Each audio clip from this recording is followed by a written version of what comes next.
This is the RACER H2O podcast. It's time to drop that flag! Go! Come on. Right here, go get him! Cut it tight. Be on the tractor, baby! Bring it home! And now here's your host. Rewind battle for the lead, shoulder to shoulder, going into turn one. Rips that boot around. Jared Rosberg. Yeah, what's up, troops? It's your old pal Jared. Welcome to the RACER H2O podcast. I'm excited, gang. We had boats on the water this past weekend. Big boats, fast boats. We'll learn all about that coming up. Plenty of interviews, plenty of information. But first, how about we get some headlines? Stand by for the news. Well, there's some good news along with the bad news this week in this wonderful and wild world of watercraft racing. First, let's go ahead and get to the bad. Last week, H1 Unlimited Hydroplanes announced that the Tri-Cities event in Washington was postponed for 2020. The event, which was set to be H1's third round, was initially scheduled for July 24th through the 26th. They're now hoping to reschedule the event later this year, before or after the San Diego Bay Fair in September. In tunnel boat news, the NGK F1 Series racing in Bay City, Michigan joined the list of canceled 2020 events this week. It has been rescheduled for July 9th through 11th in 2021. Pittsburgh, PA, Springfield, Ohio, and Windsor, Colorado remain on the NGK F1 2020 racing calendar. Now, let's get to some good news. Personal watercraft racing is happening this weekend in Florida. Pro Watercross will finally get to kick off its 2020 season in Panama City Beach. Fans will be getting a great view from Sharky's beachfront restaurant as the riders tear up this corner of the Gulf of Mexico. Pro Watercross's next event is in 2 weeks on Lake Hartwell in Georgia.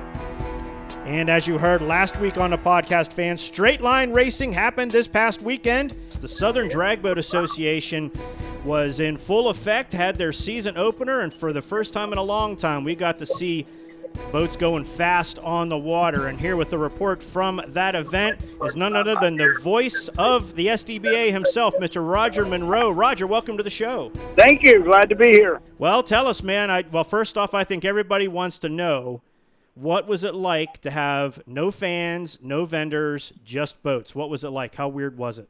Let's just put it this way. This is 40 years for me. I announced some boat races, and it was slightly different, but I'll tell you what. We had one awesome program. Well, had two new world records set. It was awesome. Well, that's fantastic. It's good to hear. I know you guys had a little bit of weather rolling in, and you had to speed things up a little bit. I watched some of the a little bit of weather. Hello. It hit us in about. We had 100-mile-an-hour winds, rain, thunder, lightning in about 5 minutes of time. Welcome to weather in Texas, huh? Yeah. They say everything's bigger in Texas to include when weather moves in on a boat race. The weather's bigger in Texas too. Yes. well, I tell you, tell us about the event itself. I mean, or tell us about the racing, the premier class. How did everything go with the big boats? Well, with the premier class was, of course, the 200-mile-an-hour top alcohol hydros. You know, we had a top alcohol flat there, which in the boat racing world, we refer to them as the funny cars of drag boat racing because you never know what them puppies are going to do. And they lived up to their name this weekend. So, but no, we were limited to 75 boats this weekend due to this COVID stuff, you know, and everything. And with no spectators, you know, the guys, they still battled at it because, you know, this was a double points race and this was our season opener. And they was ready to play with their toys, and they came loaded for bear. If you can, tell us about some of the best matchups and some of the guys and gals that came out on top. Who were the big winners of the weekend? The big winner, you know, not actually the winner, but the big story is Andy Reynolds in his running with scissors machine out of North Carolina, came out and the boat was on fire. He ran a 4:30 at 207 miles an hour in alcohol, which I mean, just an unheard of number back this way. Usually you run those numbers out in California where you got the air back there. You know, the air here, and he ran those numbers. I would hate to see what that man would run in California. Wow. And then, as far as one of the close runs, we had Henry Bain, his pro mod, Don't Blink. He was up against Shelby Everett Springer, and her pro mod, Can't Touch This. And I mean, it was those two boats were locked like they were glued together all the way down the course in pro mod. And of course, Henry came out a little on top on that deal. And then in top alcohol hydro, between Marty Logan and Rick Allen. Rick Allen's alcohol hydro total chaos out of Fort Smith, Arkansas, and Marty Logan, his is living the dream out of Midlothian, Texas. I mean, those two there, I mean, they were side by side through the lights at 195 plus. Wow. That's crazy. On top of the water. I mean, most of the fans from RMG Sports come from the tunnel boat racing community, and to see a boat go into a turn at 120 miles an hour. Now, granted, you guys don't have to make that left-hand turn at the end of the strip, but still, coming off the line at that speed and to see something going across the top of the water, that's got to be something. I tried to explain to people because, we were live streamed on bankship.com all weekend long. And then our next race is July 11th and 12th in San Angelo, Texas. And then July 25th, 26th, we're in Mobile Falls, Texas. And those are going to be live streamed also. And I tried, for the people out there that was watching that's never been to a boat race, I tried to explain to these people, you got to understand, these boats they're covering a little over 3 football fields in 4.3 seconds on water. That's crazy. Now, and we're speaking with Roger Monroe, the voice of the SDBA. And Roger, when the weather started moving in, I know things started moving a little bit faster. How were the drivers? I mean, everybody's a pro out there, but when they started hearing over the loudspeaker, hey, weather's moving in, there wasn't anybody dragging their feet, was there? No, because we were told there was going to be a little bit of wind with it, which, I always get on the PA and I'd say, okay, guys, we got some wind coming in. Batten down the hatches. We thought a little bit of wind, but we wasn't thinking 100-mile-an-hour wind. And it decimated our race course. It blew our start barge off course. It blew our starting clock off. It blew our clock off, took down some timing towers. And our setup crew had to work into the late into the evening getting that course back together so we could race Sunday morning, and they did a great job of it. Well, kudos to them, and often unheralded and underappreciated group of people are the not just the race officials, but the setup crew and the teardown crew. I mean, they're really the ones from start to finish, first to go, last to go. They're always the hardest working people out on the water. Absolutely. Without those guys, what are we going to play with our toys, And here's the good part. Saturday evening, after that big storm blew over, and, we got everything, picked up what we could. And I got back to my hotel, which is probably about 3 miles away. And I told him, I said, man, wasn't that a storm or what? And the guy goes, what are you talking about? 2 miles away, they didn't get a drop of rain or nothing. They didn't even know the storm hit out there. Wow. Yeah, that's Texas weather. Oh, yeah. I mean, it was fast and it was furious. Well, you guys had fast and furious racing on the water. Sounds like a great event. And so tell us, how are things set up for the next race in San Angelo? How are things looking? Who should we be watching for? I'll tell you what, San Angelo. You got to have that hands on that Andy Reynolds, that alcohol hydro. They're coming back out from North Carolina down to San Angelo, and I'll tell you what, it's going to be bad. And then in Pro Mod, Robin Reed, he's got a boat that's wound too tight. Now, mind you, 2 years ago, this guy was in an outboard boat, okay, that would run maybe 110, 115 top, okay? And now he's in a full-blown pro mod. And he just won the race this weekend. He was #1 qualifier and ran all the way to winner's circle. Wow. Well, hey, it's good to see people moving around in the watercraft racing community. We see it at the tunnel boats moving up and down in classes and in the jet skis as well, hopping around. It's great to see people bringing things out onto the water after a very extended time, off season, quote unquote off season, and can't wait to learn more about what happens in San Angelo here in the middle of July. I really feel, you got to feel sorry for the people in California. The they've lost their first 6 races. They just lost another one. I mean, they haven't raced yet this year out there. Well, our friends on the left coast throw that thing on the trailer and come to Texas, huh? That's what we told them. Come on back. We got here. No waiting in lanes 1, 2, and 3. The express lane, too. Yeah, left lane, right lane, inside lane, outside lane. You pick a lane, we got it.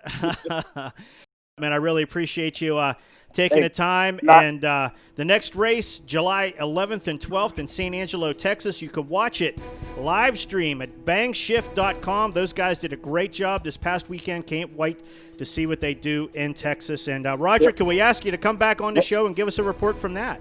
Call me anytime you want, Jared. I'd be glad to fill you in on what happened. SDBARacing.com is where you go online to find more information. Roger Monroe, the voice of the SDBA. Thanks for your time, bud. Thank you very much, Jared. Bye. As always, fans, Racer H2O will have more watercraft racing information to you as soon as it comes to us.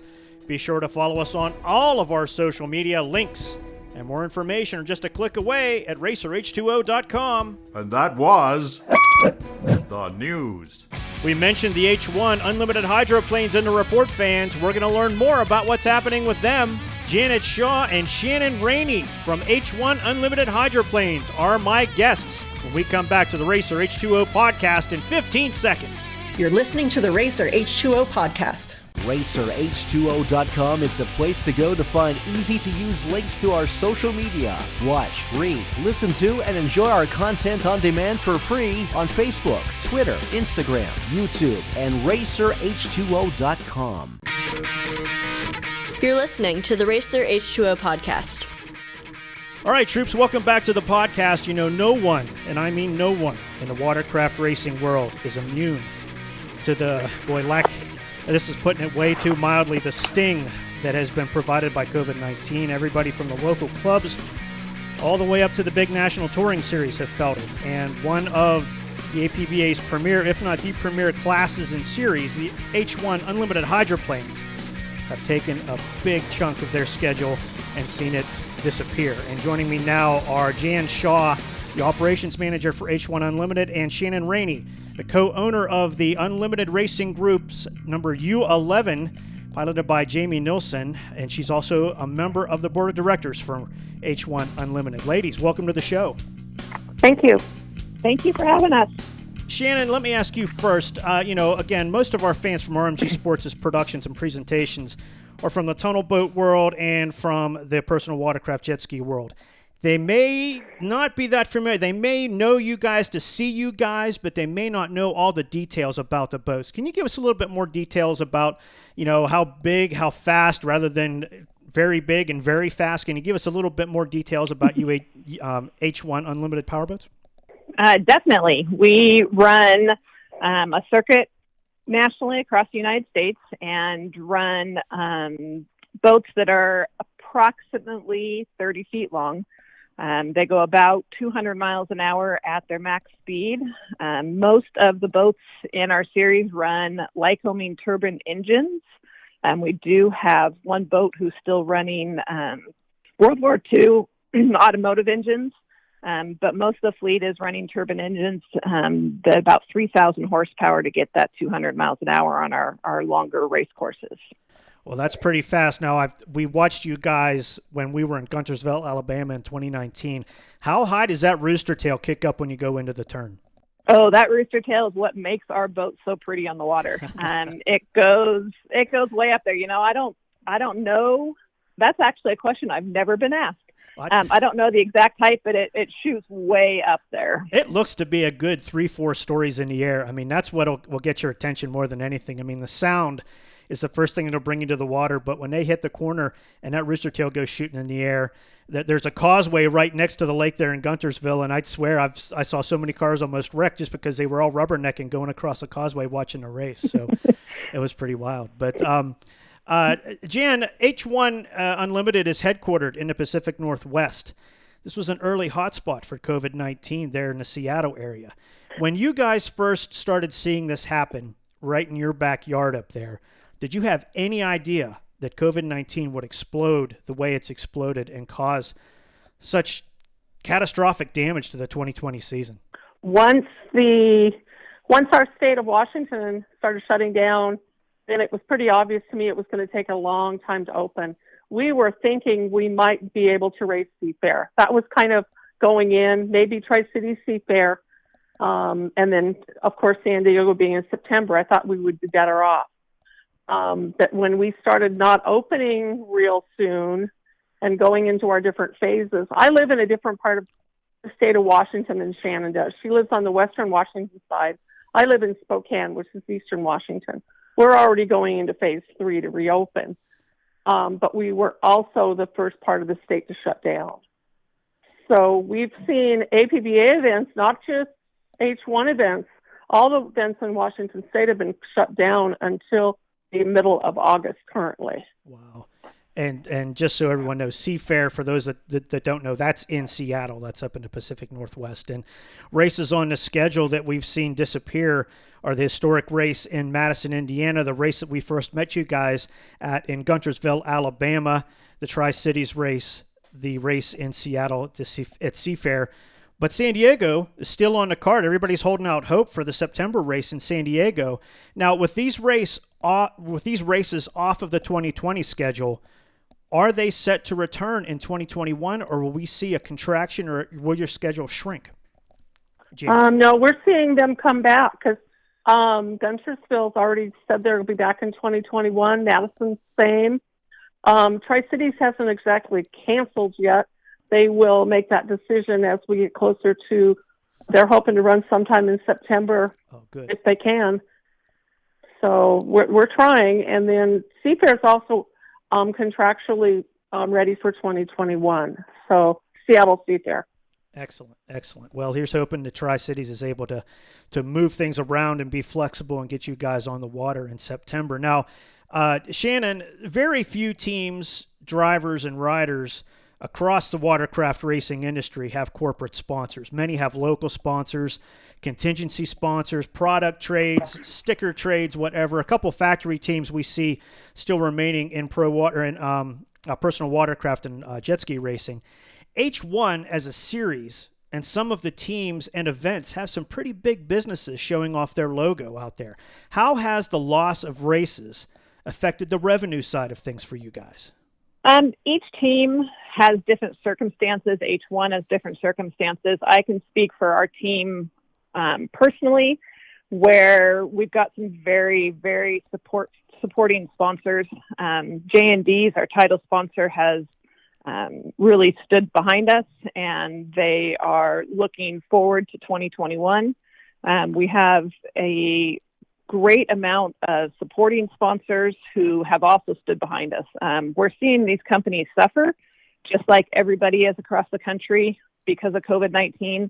And they would all like to see us out racing, but at the same time, they're dealing with the loss with their businesses as well. So everybody's been very supportive within our group, our organization, and we're struggling through this year. Our sponsors would love to see us be able to get some time on the water, be it Tri-Cities later this summer or San Diego, if that event is able to be held.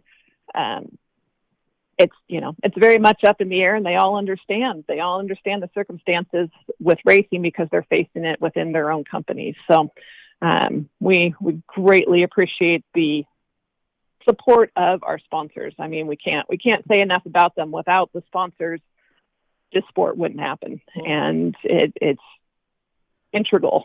Yeah, well, that's across motorsports. Certainly, everybody needs sponsors, even if it's sponsors out of your own pocket. But the bigger you get, you got to have the corporate sponsors alongside. Jan, in your discussions with other teams, what about the other teams? You're up to 10 boats now.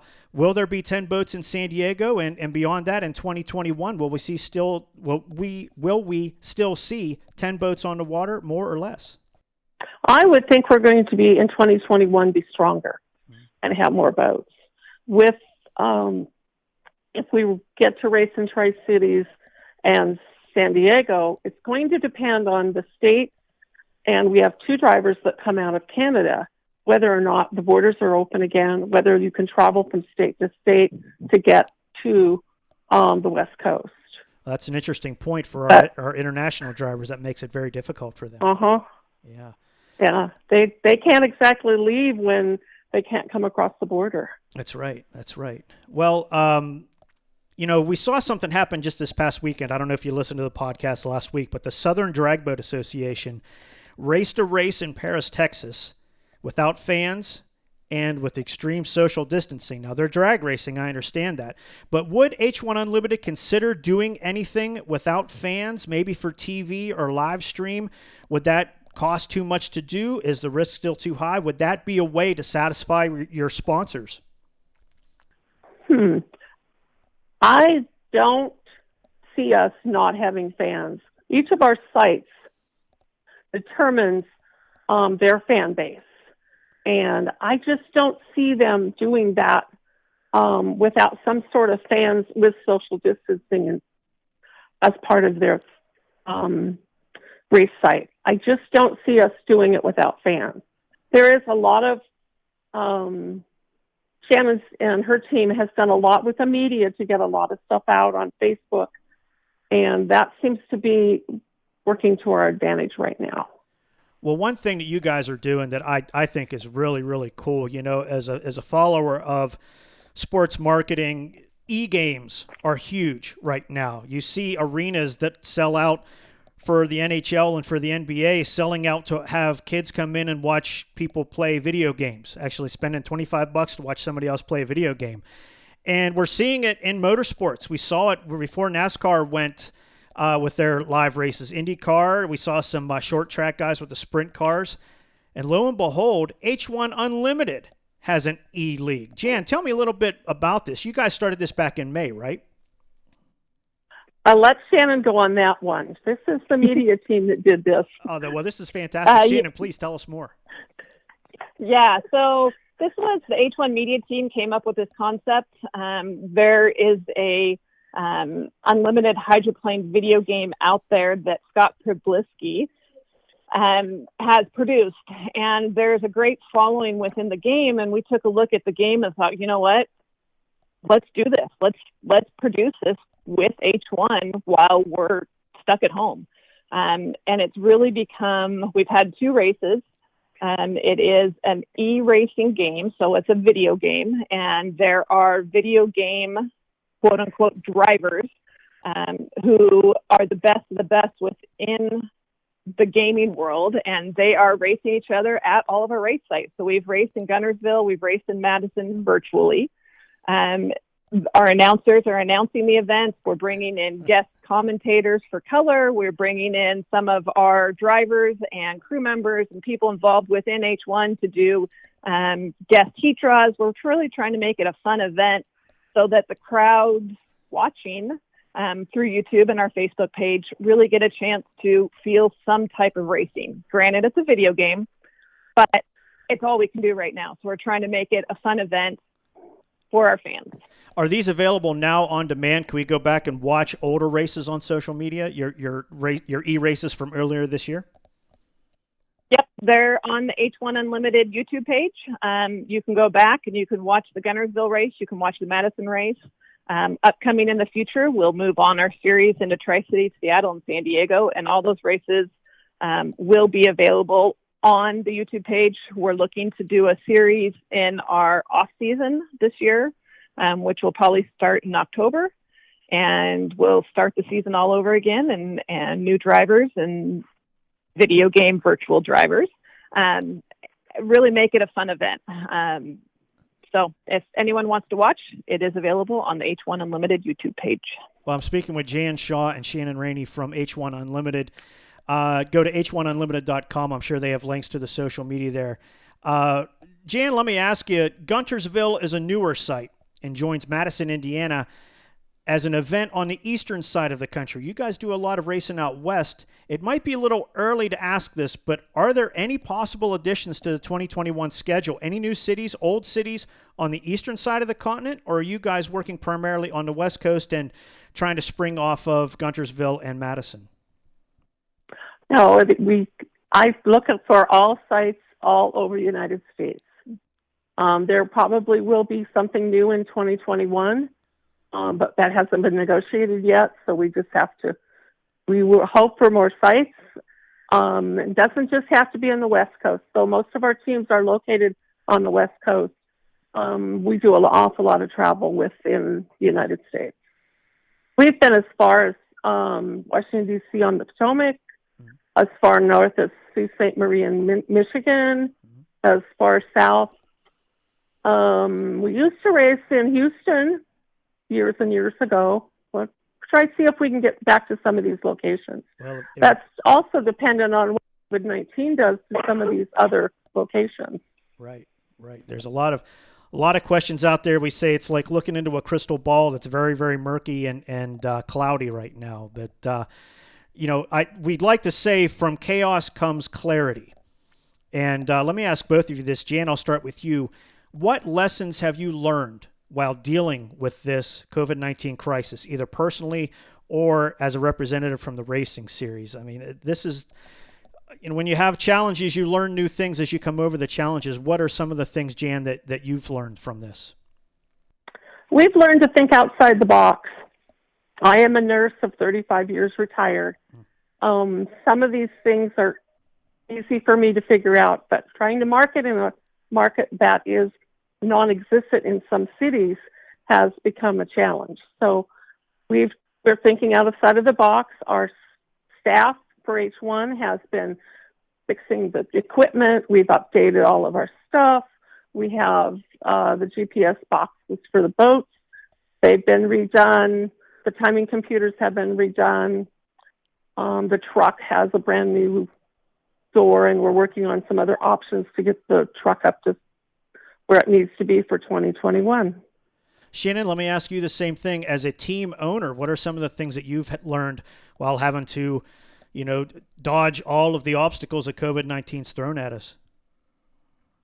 I'd say patience. I mean, this is so far out of our control, which is so hard for a business owner. And it's a race team, but it is a business. And when the governor shut down the state, our company was shut down as well. I mean, everybody knows that there's no way we're an essential business. And so it's really patience. Trying to navigate the world as it is right now with no control. And like Jan said, you really have to think outside the box. How am I going to take care of my sponsors? How am I going to, keep going on repairs that we had to stop? And you stop those repairs by this date, and then we've got to pick them up and possibly be able to race in September. So it's a lot of outside the box thinking and a lot of patience. There's just no control on our end to be able to do anything, which is very hard. So once we're able to start working on the team again, it'll be great to see our crew guys and our driver. We miss everybody. Can't wait to get back to race sites and see people again, and really go out there and go race. So until we can do that, we'll exude some patience. Well, we were set to bring them on to the RACER H2O national TV show in 2020 in Guntersville, Alabama, and we'll be seeing them in Alabama in 2021. Just like you guys, our contract got extended over to next year, so we can't wait. But ladies, I appreciate your time. This speaking with Jan Shaw and Shannon Raney of H1 Unlimited Hydroplanes. Thank you so much for your time, ladies, and best of luck in 2020. And can't wait to see you guys in 2021. Thank you for having us on. Yeah, thank you, Jared.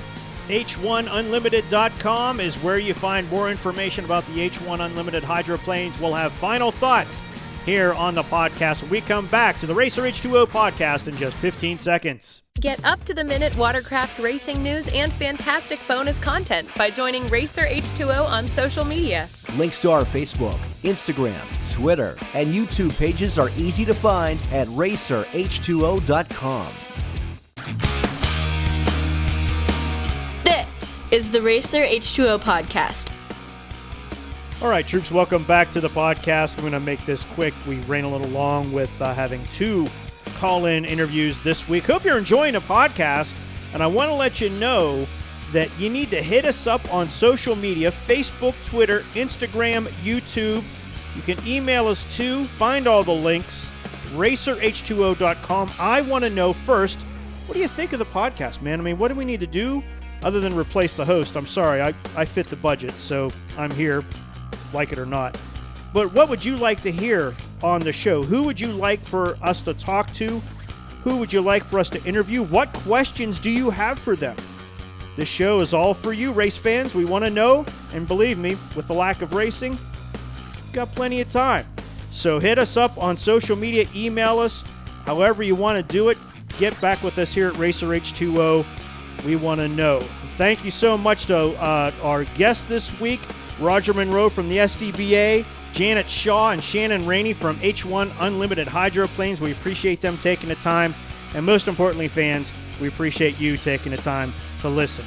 So make sure you hit us up wherever you listen to podcasts. Like, share, subscribe, follow. Tell your friends to do the same thing. Hope you enjoyed the podcast, fans. I'm your old pal, Jared. Thanks for listening to the Racer H2O podcast.